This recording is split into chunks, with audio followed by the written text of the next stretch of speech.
Hi, this is Free Thinking Through the Fourth Turning. My name is Sasha Stone. How does a bastard, orphan, son of a whore and a Scotsman, dropped in the middle of a forgotten spot in the Caribbean by providence impoverished? I thought Hamilton was for America. I was wrong. What a fool I was to ever believe. In May 2016, I surprised my daughter for her 18th birthday with a getaway to New York City to see her favorite play, Hamilton, in the Richard Rodgers Theater with the original cast. 1776. New York City. Pardon me, are you Aaron Burr, sir? That depends. Who's asking? Oh, well, sure. Sir, I'm Alexander Hamilton. I'm at your service, sir. I have been looking for you. I'm getting nervous. Sir, I heard your name at Princeton. We would fly out for a day and then fly back. It would cost way too much money. I'd get my wallet stolen. But I only had one daughter, and you only turned 18 once. We were both obsessed with Hamilton. We knew every word of every song. It lived inside of us. It wasn't just that it was brilliant, funny, moving, inventive, and original. It also reminded all of us what this country's founding principles were about. Best of all, it made learning history fun and cool. It was Schoolhouse Rock for a new generation. Let me offer you some free advice. Talk less. What? Smile more. Huh. Don't let When we'd them take long know road trips, we would what blast the soundtrack, screaming every word. We'd start at the beginning and run through the entire play. Our inside jokes were witty asides from the play that we'd quote to each other so often that we had to force ourselves to stop because after years of this, it was getting old. By casting so many diverse people to play historical figures and making it a hip-hop musical, Hamilton was a bridge to the Black communities that were so often excluded from the Broadway experience and elite culture in general. Hamilton was for everybody, I thought. That was 8 years ago. As a devoted Obama supporter and in 2016 a Hillary Clinton loyalist, I was overjoyed at the prospect of the first woman president to follow the first Black president. Heading into the election, I wrote this piece, The Remaking of America, Miranda's Hamilton, Barack Obama, and Hillary Clinton. I wrote, quote, The election of Hillary Clinton is one of the most important battles in the war between two Americas. One America was built and maintained exclusively by and for white men. That demographic has awakened extremists on the left and right. The other America redeems the promise of possibility for everyone, no matter their status or skin color or class. That America has produced the nation's first Black president, who not only lasted one term but two, and who now promises to make history by helping elect another Democrat to follow his 2 terms. Electing Hillary Clinton doesn't just say we're electing a woman for the first time in our country's history. It also dares to say the first Black American president was so successful, he did the impossible by electing his chosen successor, end quote. I didn't notice back then that the Clinton campaign rented the entire Richard Rodgers Theater as a fundraiser. Tickets started at $2,700 a pop. I would never have thought twice about it. We were on the right side. It was an all-of-society effort to stop Trump. We were the good guys fighting the good fight. So why wouldn't Hamilton be used that way? Lin-Manuel Miranda's entire career exists only because of Barack Obama. 15 years ago, in 2009, in Obama's first year in office, Miranda performed this at the White House. Hip-hop album. It's a concept album about the life of someone I think embodies hip-hop, Treasury Secretary Alexander Hamilton. You laugh, but it's true. How does a bastard, orphan, son of a whore and a Scotsman dropped in the middle of a forgotten spot in the Caribbean by providence, impoverished and squalor, grow up to be a hero and a scholar? The $10 founding father without a father got a lot farther by working a lot harder, by being a lot smarter, by being a self-starter. By 14, they had placed him in charge of the trade and charter, and every day while slaves were being slaughtered or carted away across the waves, our Hamilton kept his guard up. Inside he was longing for something to be a part of. The brother was ready to beg, steal, borrow, or barter. Then a hurricane came and devastation reigned, and our man saw his future dripping down the drain. Put a pencil to his temple, connected it to his brain, and he wrote his first refrain, a testament to his pain. Well, the word got around, they said this kid is insane, man. Took up a collection just to send him to the mainland. Get your education, don't forget from whence you came, and the world is gonna know your name. What's your name, man? Alexander Hamilton. His name is Alexander Hamilton. And there's a million things he hasn't done, but just you wait. Over the years, Obama would co-opt the reputations and careers of major artists like Bruce Springsteen, Tom Hanks, and yes, Lin-Manuel Miranda. They would become ride or die for the president. And that wasn't something I would have noticed back then either. Are we in the Rose Garden right now? We are. This is the Rose Garden right here. It must be a little nerve-wracking. I hope I don't drop these cards. Are you ready, guys? You ready? We getting the cue? All set. All right. Drop the beat.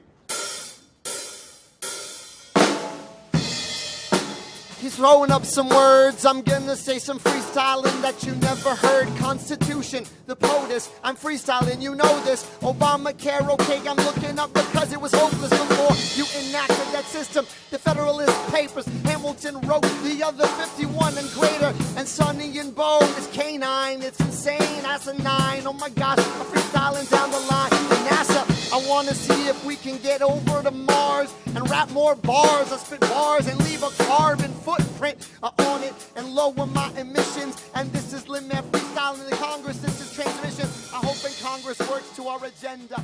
Innovation's important. You really gotta send to yourself. As Miranda's play exploded and became instantly profitable and popular, we all took that to mean that everyone wanted to be included in our America.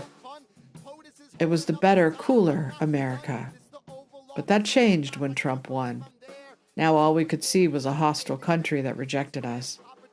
Even when the cast called out Mike Pence during the performance to protest the Trump administration, I never thought twice about whether it was bipartisan or not. I knew it wasn't, and I agreed with it. I couldn't see the line between art and propaganda. You know, we had a guest in the audience this evening. And Vice President-elect Pence, I see you walking out, but I hope you will hear us just a few more moments. There's nothing to boo here, ladies and gentlemen. There's nothing to boo here. We're all here sharing a story of love. We have a message for you, sir. We hope that you will hear us out. And I encourage everybody to pull out your phones and tweet and post, because this message needs to be spread far and wide, okay? Vice President-elect Pence, we welcome you, and we truly thank you for joining us here at Hamilton and American Musical. We really do. We, sir, we are the diverse America who are alarmed and anxious that your new administration will not protect us, our planet, our children, our parents, or defend us and uphold our inalienable rights, sir. But we truly hope that this show has inspired you to uphold our American values and to work on behalf of all of us. All of us.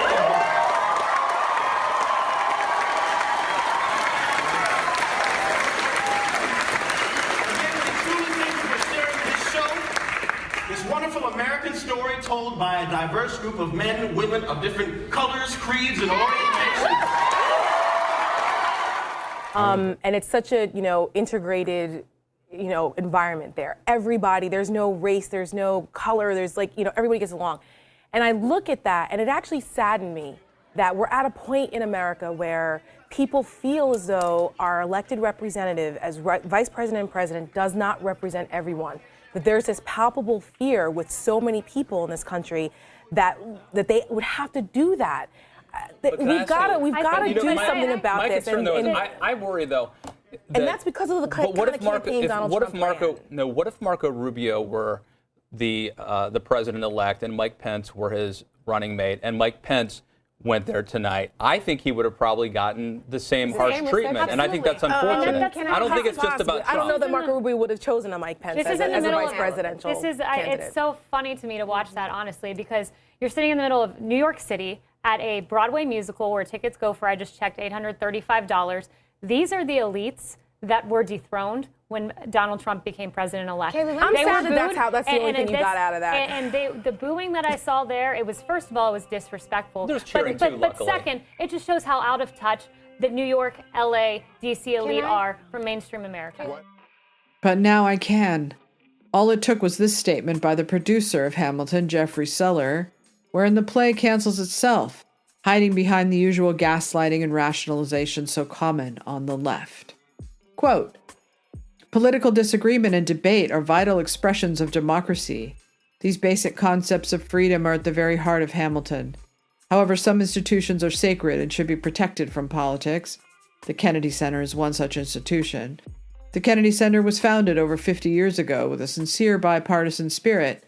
Indeed, it was founded during the administration of President Dwight Eisenhower, named after President John Kennedy, and opened in 1971 under the administration of Richard M. Nixon. The Kennedy Center was meant to be for all Americans, a place where we could all come together in celebration of the arts. Politics have never affected the presentation of thousands of shows and the display of extraordinary visual arts." Notice right off the language here. He is doing what all establishment Democrats and Republicans have done for 8 years. Ignore the voices of the people. Trump defeated them, not once, but twice. If you believe in the founding principles of this country, you must respect their voices. But they don't. The message they give is not for all Americans. It is only those Americans who agree with their ongoing delusions about Trump. Quote, "However, in recent weeks, we have sadly seen decades of Kennedy Center neutrality be destroyed. The recent purge by the Trump administration of both professional staff and performing arts events at or originally produced by the Kennedy Center flies in the face of everything this natural cultural center represents.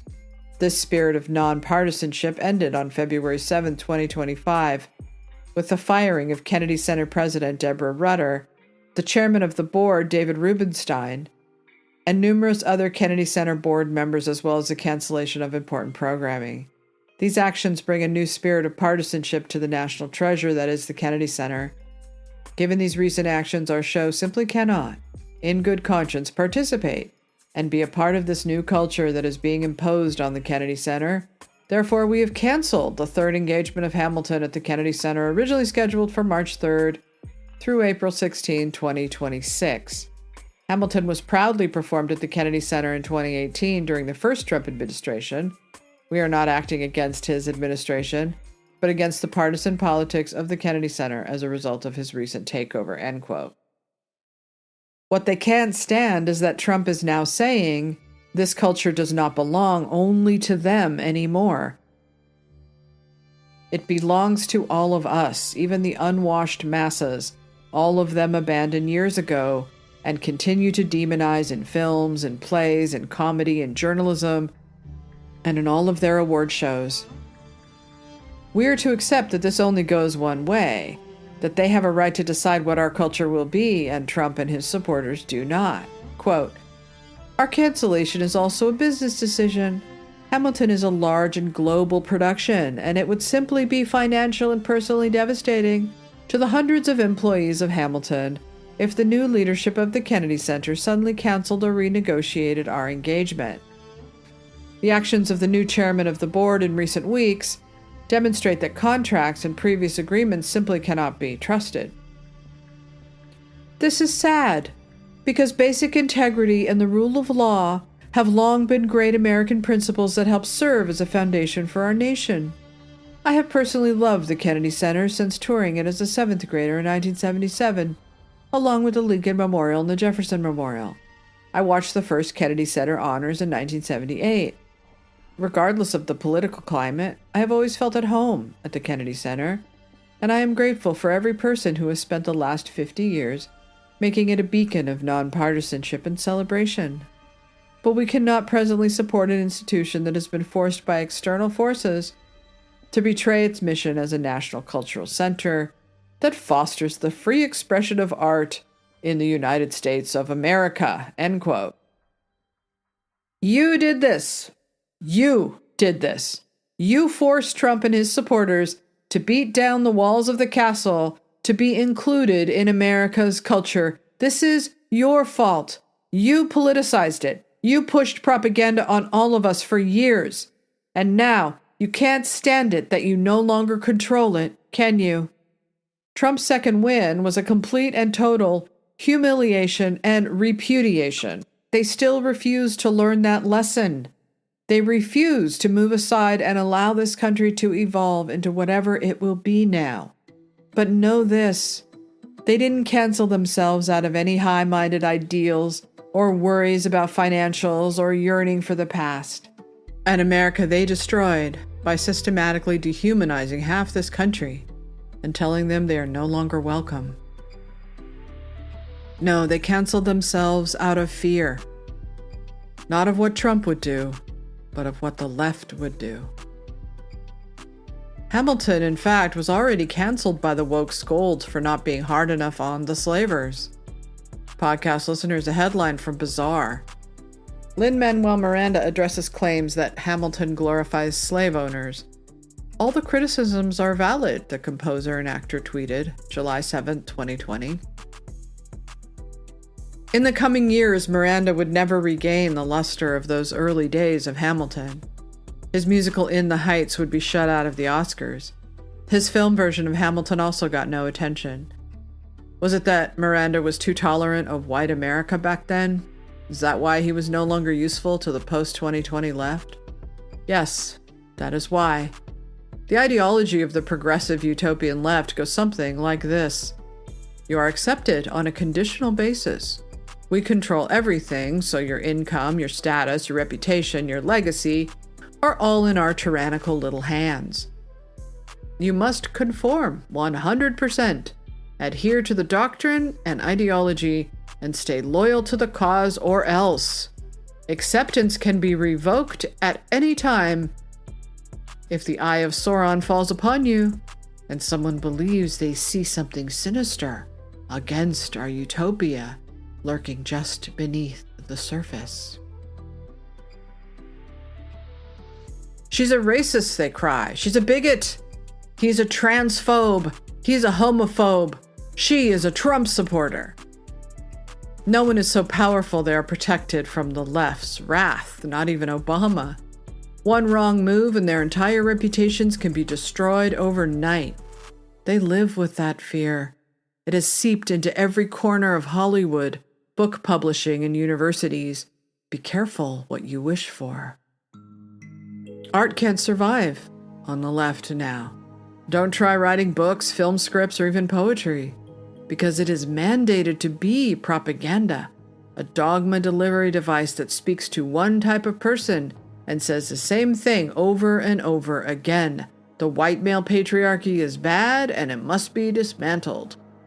Trump is always the villain, and his story is played over and over again because if the blood that runs through your veins depends on the feeling of being oppressed, you need an endless supply, and Trump provides that. Very few of them find their way out of it. One of those people is Mike White, whose White Lotus series just dropped its third episode of season 3. In it, 3 friends from high school are on vacation together when one of them might be a Trump supporter. You didn't vote for Trump, though, did you?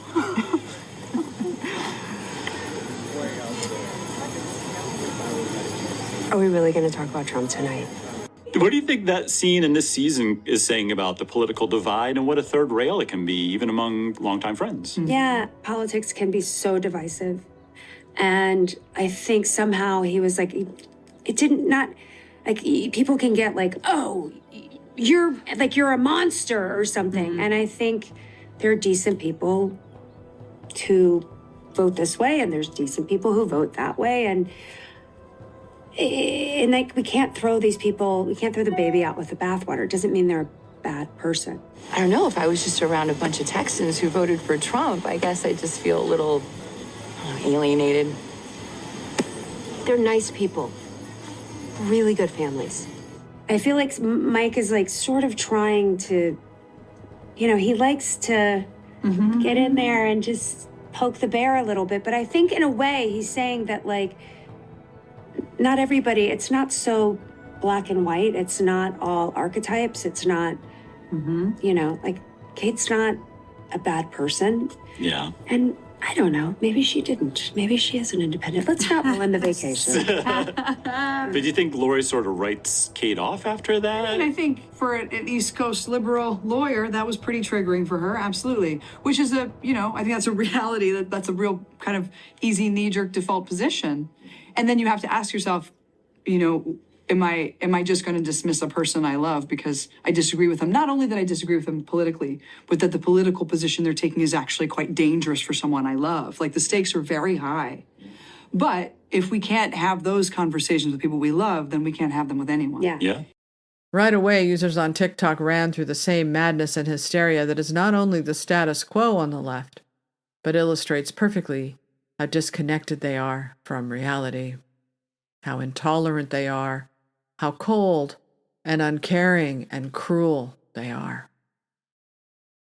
It isn't just that power corrupts, it's that power is a high no one can give up. I know this woman, you know this woman, and Mike White knows this woman because he wrote this scene perfectly. How many of you have been through this where you have a friend, a beloved friend, and this is the moment that you find out they voted for Trump? Since we all know this prototype, let's take a minute describing. She's the perfect combination of privilege, mischief, and internalized misogyny. She oozes privilege. Now, where does she get that privilege? She gets it from her dad. She has a good dad. She loves to go skiing. Skiing is the sport where white people go and injure themselves in very remote locations, and it costs millions of dollars to pick them up and take them to the hospital. Even though you went to the same college, she took the same women's studies class as you. She loves Taylor Swift. She loves the zeitgeist. She loves gay people. She loves the LGBTQ. But she doesn't think it's up to her to help them. She's fighting for herself. She always votes for her own best interest, and she sees herself as an exception to the patriarchy because she's special. She thinks that you don't know who she voted for or that you won't figure it out. And if you point it out, she will be very, very, very mad.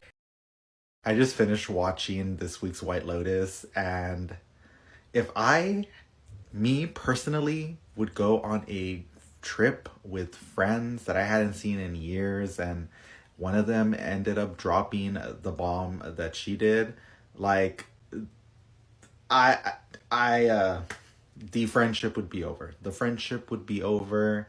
I would go up to the front desk and I would be like, hey, can I get a separate room?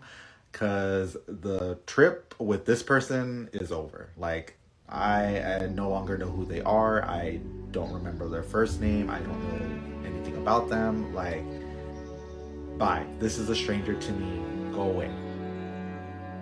Had the cast of Hamilton actually performed at the Kennedy Center, they'd get a good hard lesson of just how accepting of free expression they are on the left now, how bipartisan they are. No one would be spared. Their reputations destroyed. They'd be attacked viciously. There would be agonizing op-eds in the New Yorker. They would be disinvited to parties. They might lose Instagram followers. They would be labeled toxic and fascist apologists. The press would say they were selling out for Hitler. The truth? Going through with it, performing Hamilton instead of throwing a baby tantrum, would have been the true act of courage. If they were right and Trump would have canceled the performances, then that would have counted as a win for the left and Lin-Manuel Miranda, especially heading into the midterms. But they are just too crazy ever to be that smart. Performing Hamilton would have proved that the play really is for and about all of America. It would mean that art shines through, and we'll all just have to learn to live with everything else. It would have stayed true to the promise of the original work, and maybe it could have helped to unify this country.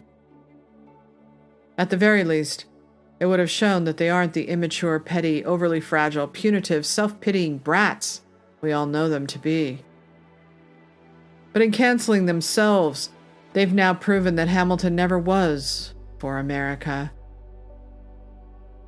It was only for the half that is still living in the past, in their castle in the sky, their utopia, a utopia that is now collapsing. Oh, they talk a good game, but they know what I know. that can't risk their reputations, even to stand up for art, decency, unity, and America. Thank you for listening to my podcast, sashastone.substack.com. To remember, to thine own self be true.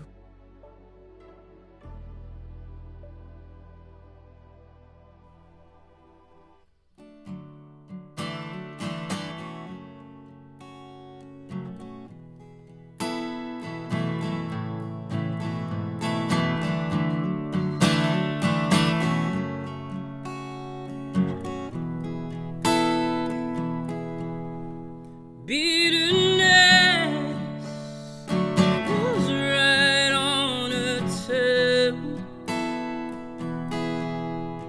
with a laugh painted like the drum. Loneliness wouldn't do no harm, nor the kiss over scented balm. Oh honey, I'm just getting good at saying goodbye. Getting good at saying goodbye. Getting good at saying goodbye. Oh honey, I'm just getting good at saying goodbye. Getting good at saying goodbye. Getting good at saying goodbye. Heaviness of this hurt should away. And now my flesh at arms with my pride. How long dress left no room to pray. So I confess to the gods of time. Oh honey, I'm just getting good at saying goodbye. Getting good at saying goodbye. Getting good at saying goodbye. Oh honey, I'm just getting good at saying goodbye. Getting good at saying goodbye. Getting good at saying goodbye. Goodbye.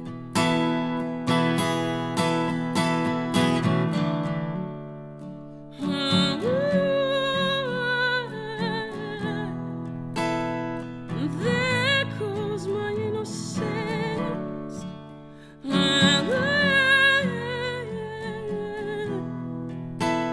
There goes my innocence.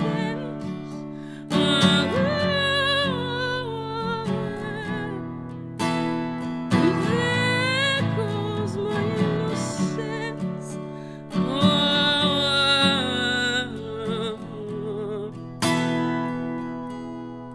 Oh honey, I'm just getting good at saying goodbye. Just getting good at saying goodbye. Just getting good at saying goodbye. Just getting good at saying goodbye. Just getting good at saying goodbye. Just getting good at saying goodbye. Just getting good at saying goodbye. Just getting good.